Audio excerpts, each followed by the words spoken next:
혹시 지금 죽을 만큼 미운 사람이 있으신가요? 아니면 정말 미워했던 사람이 한 번쯤 있으셨나요? 그 사람이 나에게 특별히 큰 잘못을 한 것도 아닌데 이상하게 마음속에서 계속 미움이 커졌던 그 경험 말입니다. 오늘은 내가 그 사람을 미워했던 이유가 무엇이었을까에 대해 한번 이야기해보고자 합니다. 한 가지 예를 들어보겠습니다. A씨는 B양을 좋아하고 있었습니다. 서로 밥도 먹고 영화도 보고 사진도 찍고 흔히 썸이라고 부르는 상태였죠. A씨는 마음속에 긍정적인 미래를 그렸습니다. 하지만 어느 날부터 B양은 A씨에게 거리를 두기 시작했습니다.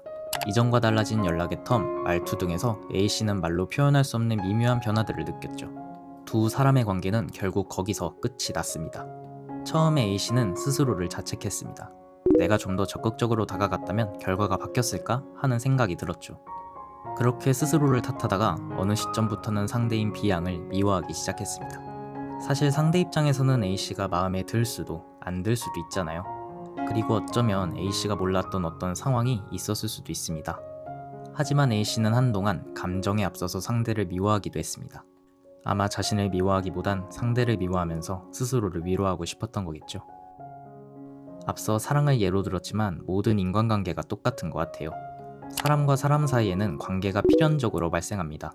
하지만 안타깝게도 모두가 나의 생각처럼 움직여주진 않죠. 가는 말이 고왔는데 오는 말에 가시가 박혀있는 경우는 현실에 너무나도 많습니다. 내가 진심을 다해서 노력했던 관계가 생각보다 쉽게 무너지기도 하고요. 이런 상황을 겪게 되면 우리는 가끔씩 사람 자체가 미워지게 됩니다. 더 나아가 세상에 동화 같은 이야기는 존재하지 않는다며 모든 것에 회의를 느끼는 시기가 종종 찾아오기도 하는 것 같고요. 내가 그만큼이나 생각해줬는데 얘는 왜 나한테 이런 감정만 주지? 같은 생각을 하면서 파고파고 파다 보면 어느새 내가 미워하고 있는 사람이 마음속에 추가되어 있는 경우가 있죠. 이게 약간 웃긴 게 내가 먼저 누군가를 싫어할 수도 있지만 누가 나를 싫어한다는 말을 들으면 나 역시도 그 사람을 싫어한다고 믿게 되는 것 같아요. 처음에 누군가가 나를 마음에 들어하지 않는다는 이야기를 들으면 왜? 라는 생각에서 억울함이라는 감정의 영역으로 넘어가고 그게 꼬리에 꼬리를 물고 가다 보면 종착지는 에이 나도 원래부터 너 마음에 안 들었어 같은 식으로 이제 근본적 원인은 상관없이 미움이라는 감정만 남게 되는 거죠. 사람은 생각보다 누군가를 쉽게 미워할 수 있습니다. 여기에는 약간 본능적인 방어 기제가 작동하는 것 같기도 해요.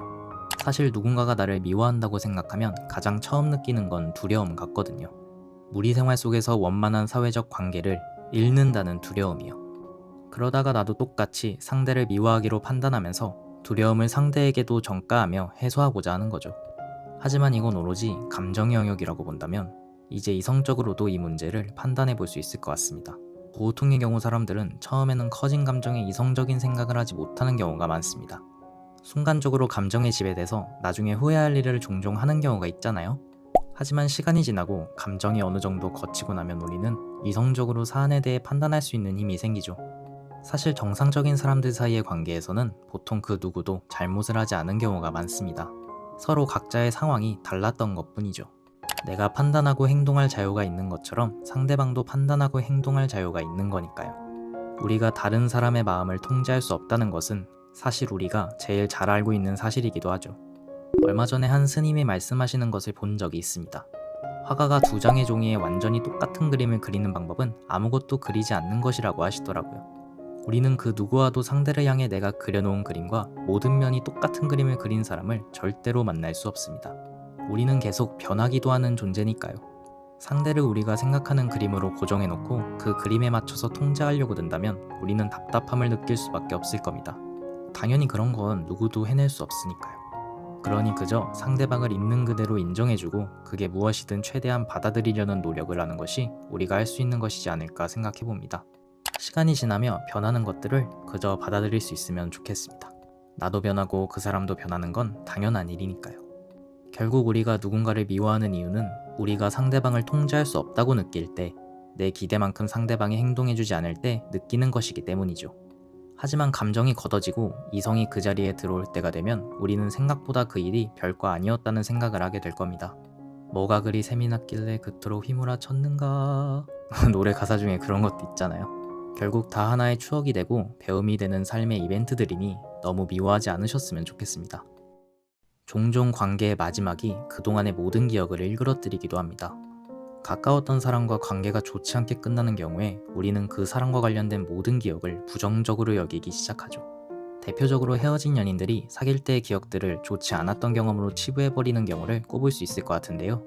하지만 관계의 마지막이 좋지 않았다고 해도 그 과정까지는 전부 미워하지 않으셨으면 좋겠습니다. 적어도 그때의 나는 그 일 덕분에, 그 사람 덕분에 행복했잖아요. 그것이 그 당시 나에게 삶을 살아갈 수 있는 원동력을 주었다면 그 사실은 그저 좋은 기억과 추억으로 간직해주세요. 관계의 끝이 그동안의 모든 시간들을 빼앗아 가도록 두지는 말으셨으면 좋겠습니다. 그럴 수 있다면 나를 스쳐간 모든 것들을 조금 더 사랑하며 살 수 있지 않을까요? 나도 사람이고 그 친구도 사람인데 그냥 그럴 수 있지 하고 넘어가는 관용을 우리 모두가 가지면 좋겠습니다.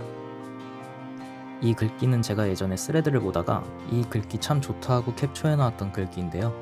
만약 여러분이 남에게 가시가 박힌 모진말을 듣고도 그것을 아픈 말로 돌려주지 않으신다면 그건 여러분이 가진 정말로 소중하고 강인한 능력이니 그것을 기억해 주시고 자랑스러워 하셨으면 좋겠습니다. 그것은 누군가에게 이 세상이 아직은 살만하다고 믿게 하는 정말 큰 능력입니다. 언젠가는 분명 그 능력을 알아보는 사람들이 당신 곁을 둘러싸게 될 거예요. 이번 영상은 여기까지 하고 마치도록 하겠습니다. 오늘도 편안한 하루 되시길 바라겠습니다. 감사합니다.